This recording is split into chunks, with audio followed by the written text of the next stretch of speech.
Hello friends, मैं doctor Gautam Kumar health सेवा at your home से आज एक काफ़ी इंटरेस्टिंग टॉपिक को हम लोग डिस्कस करने आए हैं। इस टॉपिक का नाम है ईपीस्टैक्सिस या फिर कह लीजिए नेजल ब्लीडिंग। तो हमको इन इन टॉपिक को सब टॉपिक में डिवाइड किया है। देखेंगे पहले इंसिडेंस के बारे में, टाइप क्या क्या होता है, कॉजेज क्या होते हैं, और फिर देखेंगे कि प्रिवेंशन क्या है, ट्रीटमेंट क्या लेना चाहिए, इस तरह से।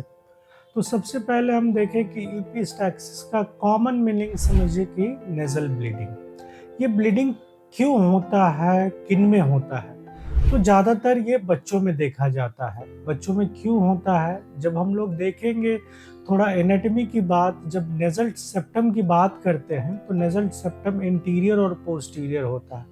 इंटीरियर नेजल सेप्टम में ब्लड वेसल्स काफ़ी ज़्यादा प्रोमिनेंट होते हैं और ब्लड सप्लाई काफ़ी वैस्कुलर एरिया होता है इंटीरियर पार्ट। तो इस एरिया को वैसे लिटिल प्लेक्सस या फिर किसलबैक प्लेक्सस भी कहते हैं।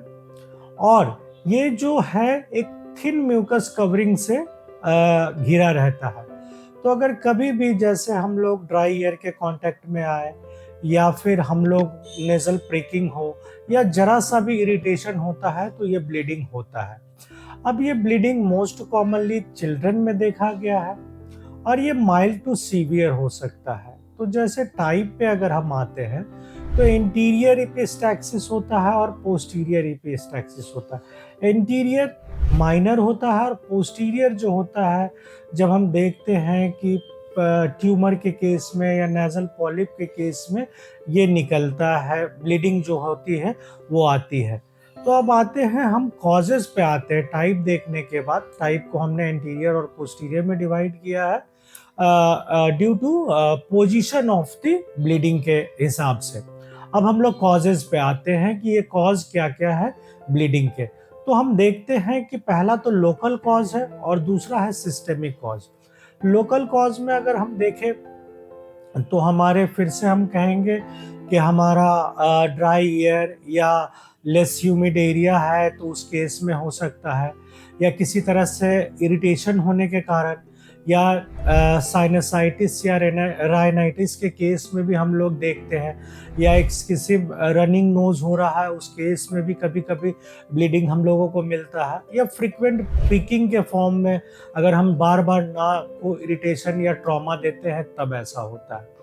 सिस्टेमिक कॉज देखेंगे तो सिस्टेमिक कॉज में मोस्ट कॉमन हम लोग देखते हैं कि हाइपरटेंसिव पेशेंट को भी ऐसा देखा जाता है, या वैसे पेशेंट जो एंटीकोगुलेंट है, ऐसी दवाइयाँ ले रहे हैं जो खून पतला करने के लिए चलाई जाती है, उस केस में भी हम लोगों को कभी कभी ब्लीडिंग दिखता है। या बहुत सारे ऐसे लीवर डिसऑर्डर में जहाँ पे क्लॉटिंग फैक्टर, जो हमारा ब्लड क्लॉटिंग के लिए रिस्पॉन्सिबल फैक्टर है, वो सारे लीवर में मेटाबोलाइज होते हैं। उस कंडीशन में हम लोग देखते हैं कि लीवर डिजीजेज में भी हम लोगों को नेजल ब्लीडिंग मिलता है।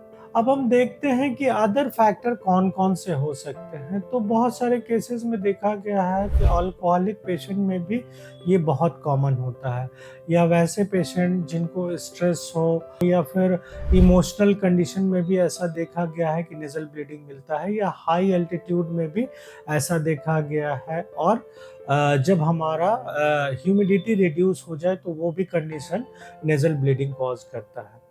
अब अगर हम आए तो सबसे पहले देखना चाहिए कि हम लोगों को कॉज को ट्रीट करने से पहले हम लोगों को कुछ प्रिकॉशन रखना है। जैसे जब भी नेजल ब्लीडिंग हो तो हम लोगों को सर को ऊपर कर लेना चाहिए और अपने बॉडी से सर को थोड़ा सा लीन कर लेना चाहिए कि एस्पिरेशन ना हो। फिर हम लोगों को कोल्ड कंप्रेशन देना चाहिए ठंडे से, ताकि ब्लड वेसल्स कंस्ट्रिक्ट हो जाए और हमारा ब्लीडिंग रुक जाए। या फिर हम लोग सॉफ्ट कॉटन से पैकिंग भी कर सकते हैं। अब अगर ये सिस्टेमिक कॉज से, जैसे हाइपरटेंशन से जुड़ा हुआ है, तो हम लोगों को डॉक्टर से एडवाइस लेना चाहिए कि आखिर ये ब्लीडिंग किस कारण से हो रहा है, या कोई मेडिकेशन चल रहा है। जैसे हम लोग देखें कि एंटीकोगुलेंट मेडिकेशन भी कॉज करता है ये सारी चीज़ें, तो उस कंडीशन में मेडिसिन डॉक्टर के एडवाइस से डिसकंटिन्यू करना चाहिए। फिर अगर थर्ड कॉज़ अगर देखें कि नेज़ल पॉलिप है या फिर किसी तरह का ट्यूमर डेवलप कर रहा है, तो उस कंडीशन में हम लोगों को डॉक्टर से एडवाइस लेके मेडिकल ट्रीटमेंट में आइए। और थोड़ा-सा हम लोग देखते हैं कि कभी-कभी नेज़ल पैकिंग ज़्यादा समय के लिए भी देना पड़ जाता है, और कुछ हम लोग लुब्रिकेंट एंटीबायोटिक भी यूज़ करते हैं ड्राई ह्यूमिड कंडीशन में। और तीसरा देखें कि कभी-कभी हम लोगों को कॉटराइज़ेशन भी करना पड़ता है जब नज़ल ब्लीडिंग बहुत ज़्यादा हो जाता है। तो ये सारी चीज़ें डॉक्टर के एडवाइस के अंदर में ही करना चाहिए। तो इस तरह से देखा हमने कि एपिस्टेटिस के कॉज़ क्या-क्या हैं और कैसे उसको हम लोग प्रिवेंशन कर सकते हैं और कैसे डॉक्टर्स मैनेज करते हैं। तो इस तरह से हम इस टॉपिक को कंक्लूड करते हैं। थैंक यू दोस्तों।